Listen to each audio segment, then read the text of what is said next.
Dear viewers, you are warmly welcome in this lecture. Kindly subscribe this channel and also press the bell icon below so that you could be notified about any new video from Biology Guardian. Thank you.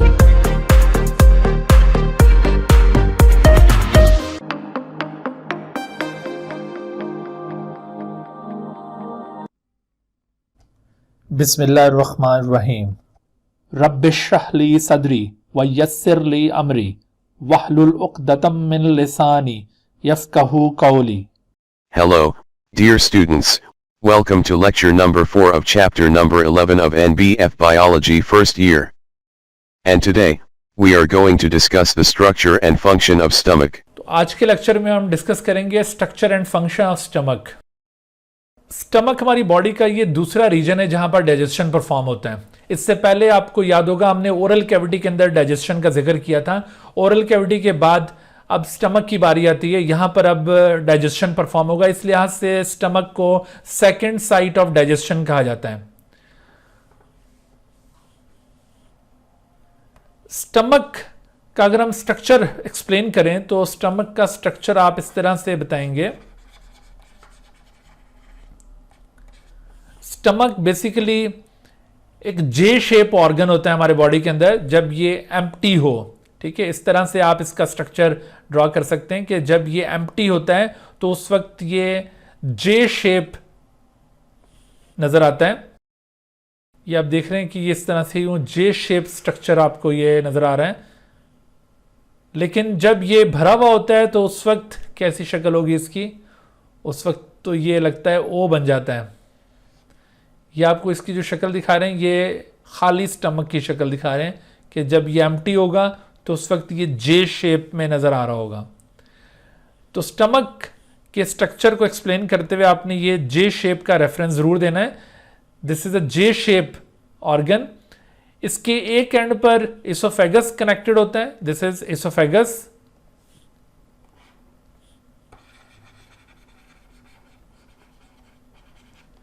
इसके दूसरे and के ऊपर small intestine का एक portion मौजूद है जिसे duodenum कहा जाता है। ड्यूडेनम। इसोफेगस और स्टमक के जंक्शन पर यहां पर भी एक सर्कुलर रिंग मौजूद होता है। एक रिंग ऑफ सर्कुलर मसल यहां पर मौजूद होता है। इसी तरह से एक ring of circular muscle is also present at the junction of small intestine and the stomach. यानी दोनों जंक्शंस के ऊपर, स्टमक और इसोफेगस के जंक्शन पर भी और स्मॉल इंटेस्टाइन और स्टमक के जंक्शन पर भी ये ring of circular muscles present हैं। These ring of circular muscles are called sphincters. इसमें से ये जो स्फिंक्टर आपको इसोफेगस और स्टमक के जंक्शन पे नजर आ रहा है, this sphincter is known as cardiac sphincter. Cardiac sphincter. हालांकि इस स्फिंक्टर का हार्ट के साथ, वैसे तो कार्डियक का मतलब है हार्ट, हालांकि इस स्फिंक्टर का हार्ट के साथ कोई रिलेशन नहीं है। यह स्फिंक्टर बुनियादी तौर पर हार्ट के करीब होने की वजह से कार्डियक स्फिंक्टर कहलाता है। अदरवाइज इसका हार्ट के साथ कोई और रिलेशन नहीं है। बिल्कुल इसी तरह से आप देखिए दूसरा जो sphincter at the junction of duodenum and stomach मौजूद है, this sphincter is known as pyloric sphincter. Pyloric sphincter. तो इस तरह से ये दो स्फिंक्टर्स मौजूद हैं, एक कार्डियक स्फिंक्टर और दूसरा पाइलोरिक स्फिंक्टर। आपको याद होगा इससे पहले हमने इसोफेगस के स्टार्ट में भी एक स्फिंक्टर का जिक्र किया था जिसे इसोफेजियल स्फिंक्टर कहा जाता है। आपने through out the digestive tract in sphincters के नाम याद रखने और इनकी लोकेशन भी याद रखनी है क्योंकि ये शॉर्ट क्वेश्चन में अक्सर पूछा जाता है। अच्छा, स्टमक के दो हिस्से होंगे। स्टमक का जो ऊपर वाला हिस्सा है उसे कार्डियक रीजन कहा जाता है। Upper region is called cardiac region. Again इसका नाम उसी मुनासबत से रखा गया है चूंकि ये हार्ट के करीब है, तो कि कार्डियक रीजन। और जबकि दूसरा region is known as, the other region is known as pyloric region. ये इसका पाइलोरिक रीजन है।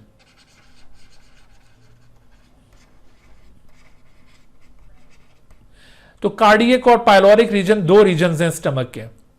स्टमक जो कि आपको बज़ाहिर एक मस्कुलर बैग की तरह नजर आ रहा है, तो इस मस्कुलर बैग की वॉल खास हैसियत रखती है, इसकी खास इंपॉर्टेंस है। बाकी डाइजेस्टिव ट्रैक्ट, बाकी जीआईटी के जो पोर्शंस हैं उसके मुकाबले में इसकी वॉल की कंपोजिशन में थोड़ा सा फर्क है। और वो फर्क क्या है, इसको हम यहां पर एक और डायग्राम के अंदर ऑब्जर्व करते हैं। आप देखिए ये स्टमक की शेप आपको नजर आ रही है और इसमें इसकी वॉल की कंपोजिशन को पॉइंट आउट किया हुआ है। जिस तरह से जीआईटी के बाकी रीजन्स की वॉल 4 लेयर्स पर मुश्तमिल है, यहां पर भी आपको वही 4 लेयर्स नजर आएंगी। नंबर 1 सिरोसा जो कि आउटर मोस्ट लेयर है, और नंबर 2 मस्कुलरिस जो कि सिरोसा के अंदर की तरफ मौजूद है। लेकिन यहां पर मस्कुलरिस आपको थोड़ा सा बाकी रीजन की मस्कुलरिस से डिफरेंट सेंस में नजर आएगी कि यहां पर इस मस्कुलरिस लेयर में 3 किस्म की मसल लेयर्स प्रेजेंट होती हैं। इसमें सबसे जो बैरूनी मसल लेयर है वो लॉन्गिट्यूडनल मसल्स की लेयर होगी, जिसमें मसल्स अलोंग द लेंथ इस तरह से अरेंज्ड होते हैं। Muscle fibres are arrange along the length of the stomach.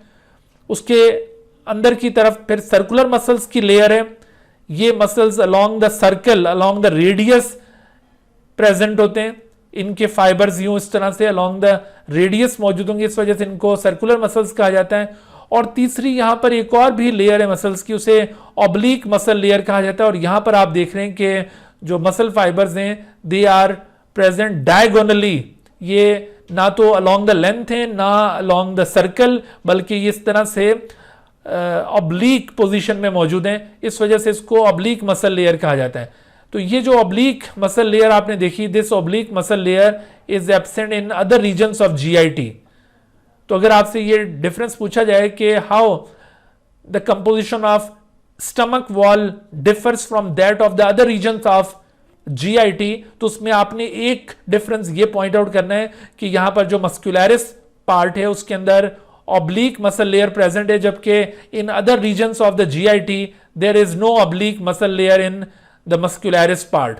इसके अलावा मजीद अभी आपको डिफरेंस और भी नजर आएगा, खासतौर पर ये जो इनर म्यूकोजा है उसमें बड़ा डिफरेंस है। अच्छा, तो बहरहाल देखिए कि ये जो मस्कुलरिस है उसके अंदर की तरफ तीसरी लेयर सब म्यूकोजा प्रेजेंट है। सब म्यूकोजा आपको याद होगा कि इसमें ब्लड वेसल्स होती हैं और कनेक्टिव टिश्यूज के साथ साथ इसमें नर्व्स प्रेजेंट होती हैं। ये तीसरी लेयर होगी बाहर से अगर हम काउंट करते हुए जाएं, सिरोसा, मस्कुलरिस और उसके बाद फिर सब म्यूकोजा। और फिर अंदर सबसे अंदर की जानिब, सबसे अंदरूनी जानिब जो लेयर प्रेजेंट है वो है म्यूकोजा। म्यूकोजा एक ग्लैंड्यूलर लेयर है, ठीक है। This is actually a glandular layer और इसके अंदर प्रेजेंट होते हैं gastric gland. It consist of gastric glands. तो अपनी ये गैस्ट्रिक ग्लैंड्स की वजह से म्यूकोजा ऑफ दिस रीजन यानी म्यूकोजा ऑफ स्टमक ये बाकी जीआईटी के रीजन्स के म्यूकोजा से डिफर कर जाता है। बाकी रीजन का जो म्यूकोजा होगा उसमें ये गैस्ट्रिक ग्लैंड्स नहीं होंगे। These gastric glands are only present in the mucosa region of the stomach. ठीक है भाई? जी बेटा।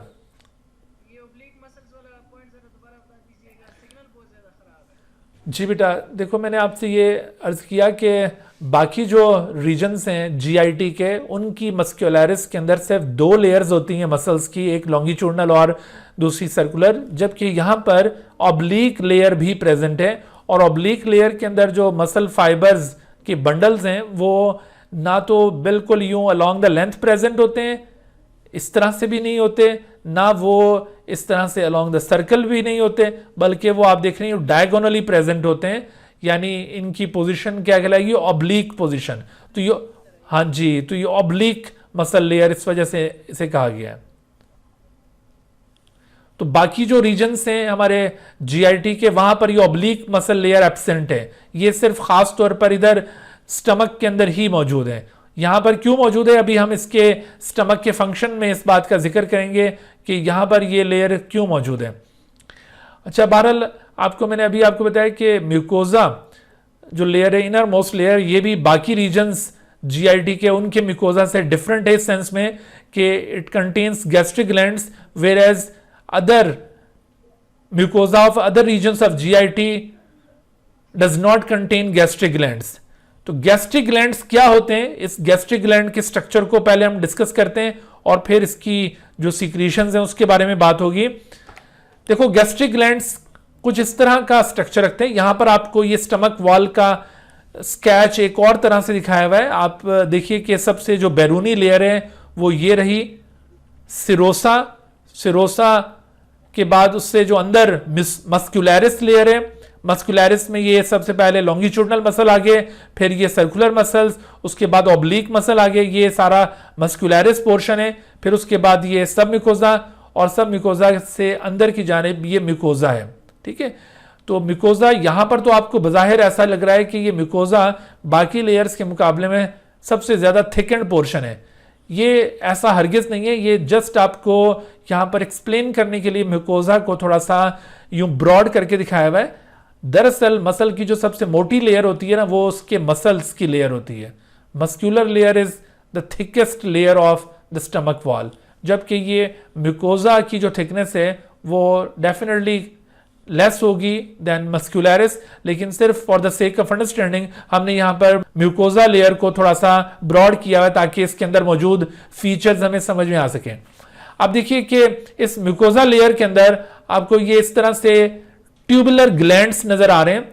These tubular glands are also branched from its distal portion. ये आप इसका डिस्टल पोर्शन देख रहे हैं, यहां से ये ग्लैंड स्टार्ट होता है, this is the opening of the gland, और उसके बाद फिर ये ग्लैंड नीचे की तरफ ये जा रहा है और उसके बाद इसका जो डिस्टल रीजन है वहां पर जाकर इसमें ब्रांच बनी हुई है।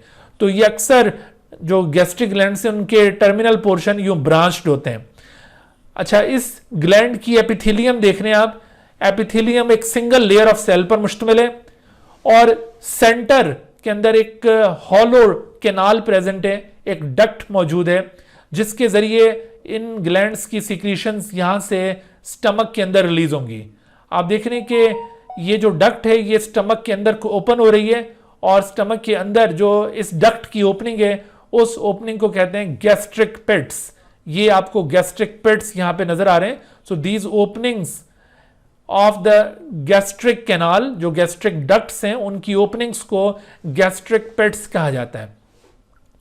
अच्छा, अब इसके अंदर ये जो गैस्ट्रिक ग्लैंड मौजूद है उसकी आपको मैंने वॉल बताई है, उसकी एपिथेलियम एक सिंगल लेयर ऑफ सेल पर मुश्तमिल है। आप अगर इसकी कंपोजिशन देखें तो गैस्ट्रिक ग्लैंड की इस एपिथेलियम में 4 किस्म के सेल्स मौजूद होते हैं। 4 type of cells are present in the epithelium of the gastric gland, या in other words the gastric glands are composed of 4 type of cells. And what are those 4 type of cells? उनमें से एक sales हैं, एक type है उन्हें कहते हैं पेराइटल सेल्स, दूसरी टाइप है उसे चीफ सेल्स, तीसरी टाइप को कहा जाता है एंडोक्राइन सेल्स और चौथी टाइप को कहा जाता है म्यूकस सेल्स। तो म्यूकस सेल्स ये मोस्टली इस जगह पर प्रेजेंट होते हैं, यानी प्रॉक्सिमल एंड के ऊपर ये म्यूकस सेल्स प्रेजेंट हैं, जबकि इसके मुकाबले में बकाया सेल्स आपको नजर आ रहे हैं जो कि डिस्टल रीजन के अंदर मौजूद हैं। डिस्टल का मतलब है कि जो स्टमक वॉल का बिल्कुल डीप एरिया होगा, यानी इन गैस्ट्रिक ग्लैंड्स का जो बिल्कुल डीप एरिया होगा उस हिस्से के अंदर ये बकाया सेल्स प्रेजेंट हैं। सिर्फ और सिर्फ जो म्यूकस सेल्स हैं वो इस जगह पर यानी प्रॉक्सिमल एंड पर जहां से गैस्ट्रिक जूस निकलना है वहां पर ये म्यूकस सेल्स मौजूद हैं। ये 4 किस्म के सेल्स डिफरेंट फंक्शन परफॉर्म करते हैं और इनकी सीक्रेशंस को कलेक्टिवली गैस्ट्रिक जूस कहा जाता है। ठीक है जी, तो इसकी अब गैस्ट्रिक जूस की कंपोजिशन को हमने नोट डाउन करना है। ये एस्पेक्ट हम इसके फंक्शन के अंदर अभी हम इंक्लूड करेंगे। यहां तक आपने स्ट्रक्चर एक्सप्लेन करना होगा, तो आप दोबारा देख लीजिए कि स्ट्रक्चर ऑफ स्टमक एक्सप्लेन करते हुए आपने इसकी शेप का रेफरेंस देना है। ये जे शेप ऑर्गन, इसके एक एंड पर इसोफेगस कनेक्टेड है, दूसरे एंड के ऊपर ये ड्यूडिनम मौजूद है, और जबकि इसोफेगस और स्टमक के जंक्शन पर cardiac opening, cardiac sphincter present है, और इसी तरह से एक pyloric sphincter is present at the junction of duodenum and the stomach. और इसके अलावा 2 रीजन्स, एक रीजन को कार्डियक रीजन कहा गया है, दूसरे रीजन को पाइलोरिक रीजन कहा गया है। और जो कार्डियक रीजन है, कार्डियक रीजन के दरमियान, कार्डियक और पाइलोरिक रीजन के दरमियान जो पार्ट है वो बॉडी है स्टमक की, तो ये चीज बताने के बाद इसकी स्टमक वॉल की आपने ये कंपोजिशन बतानी है कि स्टमक वॉल में जो लेयर्स प्रेजेंट हैं उनके अंदर क्या कुछ प्रेजेंट होता है, और स्पेशली आपने यहां पर म्यूकोजा को एक्सप्लेन करना है। ठीक है, तो यहां तक आपको बात क्लियर हो गई है जी। अब हम आते हैं फंक्शन ऑफ द स्टमक पे। तो स्टमक फंक्शन क्या है? स्टमक फंक्शन ना सिर्फ ये फूड को स्टोर कर रहा होता है, जैसे जैसे हम यूं खा रहे होते हैं तो साथ साथ ये फूड आकर यहां पर स्टोर हो रहा होता है। तो storage of food before digestion, digestion से पहले फूड का जो स्टोरेज है, storage of food before digestion, तो डाइजेशन से पहले फूड का स्टोरेज ये स्टमक के जरिए पॉसिबल होगा कि हम जैसे जैसे थोड़े थोड़े वक्फे से खा रहे होते हैं तो वो आहिस्ता आहिस्ता जाकर स्टमक के अंदर स्टोर होता जाता है, और उसके बाद फिर जब आप खाना कंप्लीट कर लेते हैं और स्टमक अपनी एक्टिविटीज फिर परफॉर्म करना शुरू करता है। हालांकि कुछ हद तक उसकी एक्टिविटीज उसी वक्त शुरू हो जाती हैं जब स्टमक के अंदर फूड पहुंचता है, लेकिन असल इसका जो फंक्शन है वो जब आप फूड कंप्लीट कर लेंगे, जब आप अपनी ईटिंग कंप्लीट कर लेंगे तो उसके बाद असल फंक्शन इसका स्टार्ट होगा। इसके अलावा यहां पर डाइजेशन परफॉर्म होना है, this is major site of digestion. लेकिन डाइजेशन यहां पर दो तरह से होगा, एक पार्ट इसका मैकेनिकल नेचर का डाइजेशन है, एक इसमें मैकेनिकल टाइप की डाइजेशन होगी, मैकेनिकल डाइजेशन, और दूसरी इसमें केमिकल डाइजेशन होगी। मैकेनिकल डाइजेशन में जो पेरिस्टाल्टिक मूवमेंट है वो इन्वॉल्व होती हैं, peristalsis in the stomach wall. यहां पर स्टमक वॉल में भी बड़ी विगरस किस्म की पेरिस्टाल्टिक मूवमेंट्स परफॉर्म हो रही हैं। Peristalsis in stomach wall is responsible for the mechanical digestion.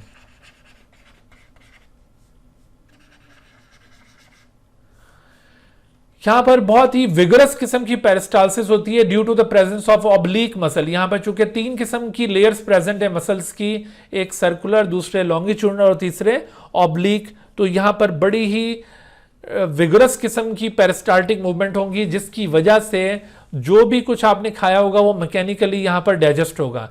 यानी यूं समझ लें कि ये एक किस्म का ब्लेंडर लगा हुआ है यहां पर, ब्लेंडर।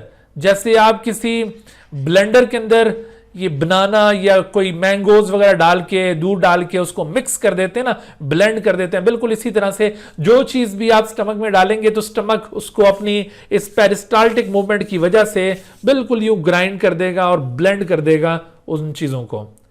और इस तरह से मैकेनिकल डाइजेशन के साथ साथ यहां पर केमिकल डाइजेशन भी परफॉर्म होगा। केमिकल डाइजेशन में यहां पर एक और डाइजेस्टिव जूस इन्वॉल्व होता है, that digestive juice is known as gastric juice. Gastric juice के जरिए यहां पर केमिकल डाइजेशन परफॉर्म होना है।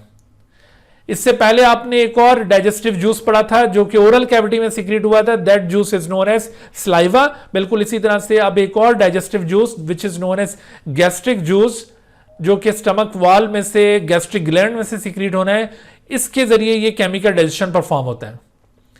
तो इस केमिकल डाइजेशन को फर्दर डिटेल में देखने के लिए हम जरा देखते हैं कि गैस्ट्रिक जूस की कंपोजिशन क्या है और इसमें मौजूद जो इंग्रेडिएंट्स हैं वो क्या रोल प्ले करते हैं।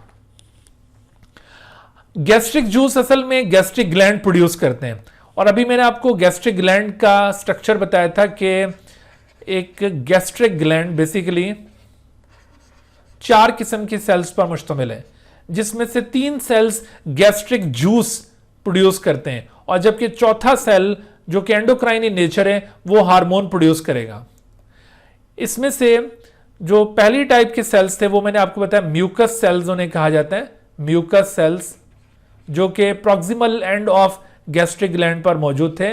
तो these mucus cells secrete mucus, यहां से म्यूकस सीक्रीट होगा, और ये म्यूकस स्टमक की इनर साइड पर एक प्रोटेक्टिव लाइनिंग डेवलप कर देता है। म्यूकस का यहां पर क्या रोल है?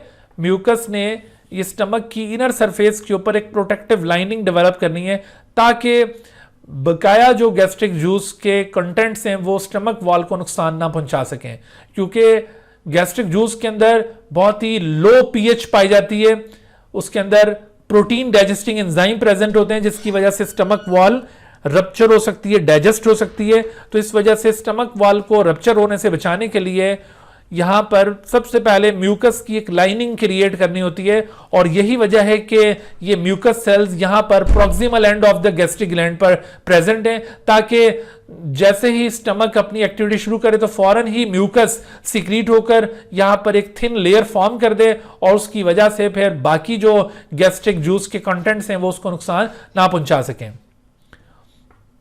अक्सर खाना खाने के फौरन बाद ये कहा जाता है कि आप कोई हार्ड एक्सरसाइज ना करें, और उस हार्ड एक्सरसाइज से या रनिंग से इसी वजह से रोका जाता है कि उस हार्ड एक्सरसाइज या रनिंग की वजह से दरअसल ये म्यूकस लेयर डिस्टर्ब हो सकती है, और उस म्यूकस लेयर के डिस्टर्ब होने की वजह से ये जो गैस्ट्रिक जूस के बकाया कंटेंट्स हैं वो स्टमक वॉल को डैमेज कर सकते हैं। तो स्टमक वॉल को उन बकाया कंटेंट्स के डैमेज से बचाने के लिए दरअसल ये म्यूकस लेयर रिस्पॉन्सिबल है, तो इसको इंटैक्ट रखना इंतहाई ज़रूरी है। यही वजह है कि आमतौर पर इस बात से रोका जाता है कि आप खाना खाने के फौरन बाद कोई हार्ड एक्सरसाइज ना करें। म्यूकस सेल्स के बाद जो दूसरा यहां पर सेल आपको बताया था म्यूकस सेल के अलावा, वो है ऑक्सिंटिक सेल। ऑक्सिंटिक सेल या फिर इनको पेराइटल सेल्स भी कहा जाता है, ऑक्सिंटिक और पेराइटल सेल। ऑक्सिंटिक या parietal cell secrete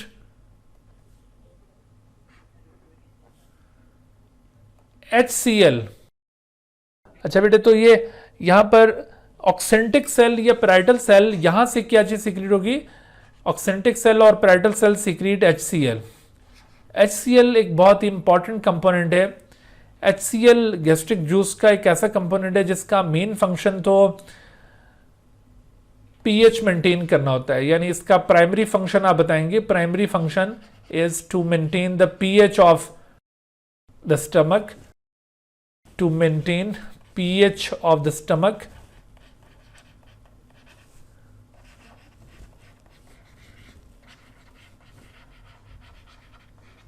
for the activity of the pepsin enzyme। अभी अब देखिएगा आगे एक एंजाइम सिक्रीट होगा दैट इज पेप्सिन, उसकी एक्टिविटी के लिए very acidic pH is required. तो इसका primary function is to maintain that acidic pH, और वो pH कितनी है? तकरीबन 2.0 pH यहाँ पर रिक्वायर्ड होती है। That 2.0 pH is maintained by this HCl component. But secondary function के तौर पर ये यहाँ पर एक एंटीसेप्टिक रोल भी परफॉर्म कर रहे हैं।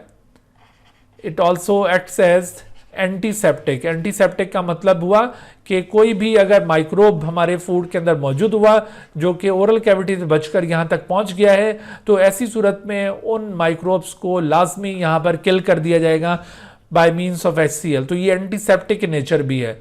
और ये माइक्रोब्स ना सिर्फ ये फूड के जरिए हमारे इस स्टमक तक पहुंचते हैं, बल्कि जो हम इनहेल करते हैं तो वो चीज़ें हमारे रेस्पिरेटरी ट्रैक्ट के अंदर म्यूकस एडहेयर कर लेता है, अपने साथ चिपका लेता है, और रेस्पिरेटरी ट्रैक्ट का म्यूकस भी आखिरकार स्टमक में ही पहुंचता है, और वो म्यूकस भी माइक्रोब्स कंटेनिंग होता है। उस म्यूकस में मौजूद माइक्रोब्स को भी इसी HCl के जरिए किल किया जाता है। ठीक है, तो इस तरह से HCl का ये डुअल फंक्शन होगा, ना सिर्फ ये pH ऑफ द स्टमक को मेंटेन कर रहा है बल्कि साथ साथ ये एंटीसेप्टिक रोल भी प्ले कर रहा है। तीसरा जो पार्ट है गैस्ट्रिक जूस का, वो सिक्रीट होगा फ्रॉम द चीफ सेल्स। इनको चीफ सेल्स भी कहा जाता है, या फिर इनको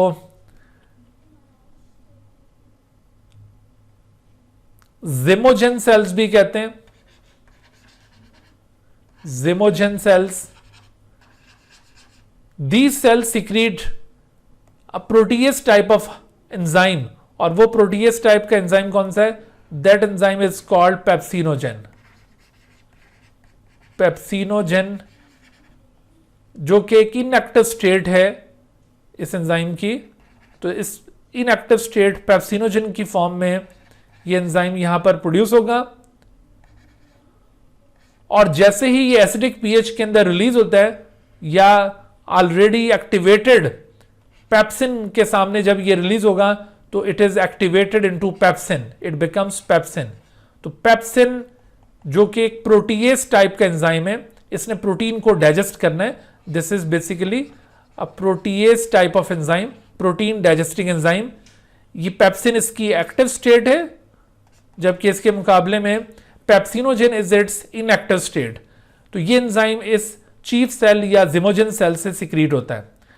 इस एंजाइम का काम क्या है? इस एंजाइम का काम जैसे बताया कि प्रोटीएज एंजाइम है, यानी इसने प्रोटीन को डाइजेस्ट करना है। लेकिन प्रोटीन को ये किस हद तक डाइजेस्ट करेगा? It digest the protein into peptones. Protein और पेप्टोन्स में क्या फर्क है?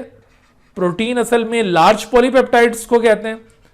लार्ज पॉलीपेप्टाइड या एक से ज्यादा पॉलीपेप्टाइड्स, उनको प्रोटीन्स की कैटेगरी में इंक्लूड किया जाता है, जबकि peptone term is use for small polypeptide. Small polypeptides या फ्रेगमेंट्स ऑफ पॉलीपेप्टाइड्स को पेप्टोन्स कहते हैं। तो ये पेप्टोन्स की फॉर्मेशन फ्रॉम कॉम्प्लेक्स प्रोटीन ये इस जगह पर होगी by means of pepsin enzyme, जो कि एसिडिक पीएच की वजह से एक्टिव हुआ और उसने फिर इसको डाइजेस्ट करना शुरू किया। ठीक है, यहां पर देखिए दो चीजें इंपॉर्टेंट है। आपसे पेप्सिन का फंक्शन भी पूछा जा सकता है अलग से शॉर्ट क्वेश्चन में, और पेप्सिन की एक्टिवेशन भी पूछी जा सकती है। तो पेप्सिन की एक्टिवेशन कैसे होती है ये आपने फर्स्ट ईयर में एंजाइम वाले चैप्टर में भी पढ़ा होगा। असल में ये जो पेप्सिनोजेन इनएक्टिव स्टेट है एंजाइम की, इस पेप्सिनोजेन स्टेट में इस एंजाइम की एक्टिव साइट के ऊपर एक अदद एडिशनल पॉलीपेप्टाइड मौजूद होती है। यानी अगर इसको आप ऑब्जर्व करें तो इसकी शक्ल ऐसी होगी कि इसकी एक्टिव साइट के ऊपर एक एडिशनल पॉलीपेप्टाइड प्रेजेंट होगी, और due to the presence of that additional polypeptide it remains inactive. ये देखो, ये एडिशनल पॉलीपेप्टाइड जो कि यहाँ पर मौजूद है, due to the presence of this polypeptide ये इनएक्टिव एंजाइम है। But when it is exposed in acidic pH, तो इस एसिडिक पीएच की वजह से इसकी ये जो एडिशनल पॉलीपेप्टाइड है it is removed. This additional polypeptide has been removed, और जबकि बाकी जो इसकी एक्टिव साइट है अब वो फ्री हो जाएगी। And when the additional polypeptide is removed and active site becomes free, तो ये ऐसी सूरत में एक्टिव स्टेट में आ जाएगा। तो इस तरह से इसकी एक्टिवेशन होती है। एक्टिवेशन में ना सिर्फ ये एसिडिक पीएच यहां पर काम करती है, बल्कि इसके साथ साथ अगर कोई ऑलरेडी एक्टिवेटेड पेप्सिन होगा तो वो भी इस एडिशनल पॉलीपेप्टाइड को यहां से रिमूव करने की सलाहियत रखता है। तो इस तरह से इसकी एक्टिवेशन हो रही है, और उसके नतीजे में जब ये प्रोटीन्स डाइजेस्ट होंगी तो इससे पेप्टोन्स बनेंगे। तो आपने देखा कि ये तीसरा जो कंपोनेंट था जिमोजेन सेल, इसने एक डाइजेस्टिव सीक्रेशन प्रोड्यूस की है जिसमें पेप्सिन मौजूद था, और उससे प्रोटीन पेप्टोन्स में डाइजेस्ट होगी। अच्छा, चौथा जो सेल है वो गैस्ट्रिक जूस में कंट्रीब्यूट नहीं करता। Fourth kind of cells which are present in the gastric gland, they are called endocrine cells. Gastric endocrine cells इन्हें कहा जाता है। दीज गैस्ट्रिक एंडोक्राइन सेल्स ये दरअसल हार्मोन सिक्रीटिंग सेल्स होते हैं। यहां से एक हार्मोन सिक्रीट होगा, and that hormone is known as gastrin hormone.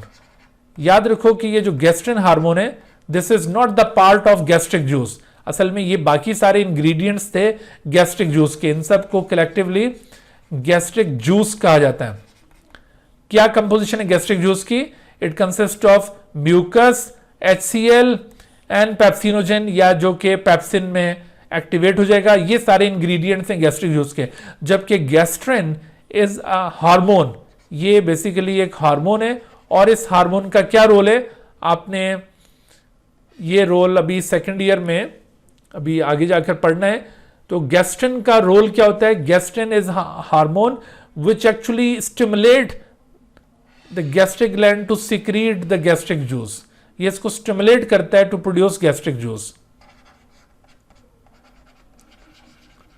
Stimulate gastric gland to secrete gastric juice. ये गैस्ट्रिक ग्लैंड को स्टिमुलेट करेगा ये हार्मोन, ताकि मजीद इन सेल से ये सिक्रीशंस प्रोड्यूस हो और उनसे ये सारे फंक्शंस परफॉर्म हो। तो ये काम है इस हार्मोन का।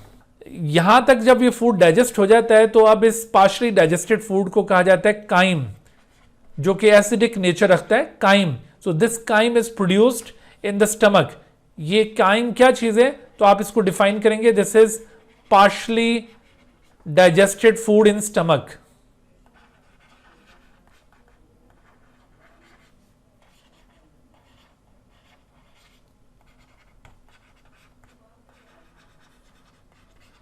Partially digested food in stomach is called crime.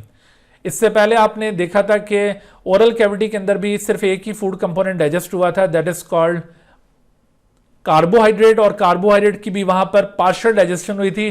Carbohydrate के डाइजेशन के बाद फूड को हमने नाम दिया था बोलस, और अब वो बोलस, उसमें एक और इंग्रेडिएंट डाइजेस्ट हो चुका है, दैट इज प्रोटीन, और प्रोटीन भी यहां पर कंप्लीटली डाइजेस्ट नहीं हुई, और आखिरकार अब ये बोलस काइम में चेंज हो गया है। बोलस एक ओवल लंप था फूड का, this is an oval lump of the partially digested food that is produce in the oral cavity, जबकि chyme is a paste like form of the food. This is actually a paste like form. तो ये food की एक paste like form है, और इस form में अब ना सिर्फ कार्बोहाइड्रेट बल्कि उसके साथ साथ प्रोटीन भी पार्शली डाइजेस्ट हो चुका है। तो आपसे शॉर्ट क्वेश्चन में बोलस और काइम के दरमियान डिफरेंस करने को कहा जा सकता है। इन दोनों के दरमियान आपने डिफरेंस जरूर याद रखना है। ठीक है जी, तो यहां पर हमारा ये जो स्ट्रक्चर एंड फंक्शन स्टमक वाला क्वेश्चन ये कंप्लीट हुआ। ये इस चैप्टर का बड़ा अहम क्वेश्चन है, इसको बहुत अच्छी तरह से आपने प्रिपेयर करना है। Dear viewers, thank you for watching this video. If you have not subscribed this channel, kindly subscribe it and also press the bell icon below so that you could be notified about any new video lecture from Biology Guardian. And also do not hesitate to ask any question regarding this lecture. My contacts are shown on the screen. Thank you once again.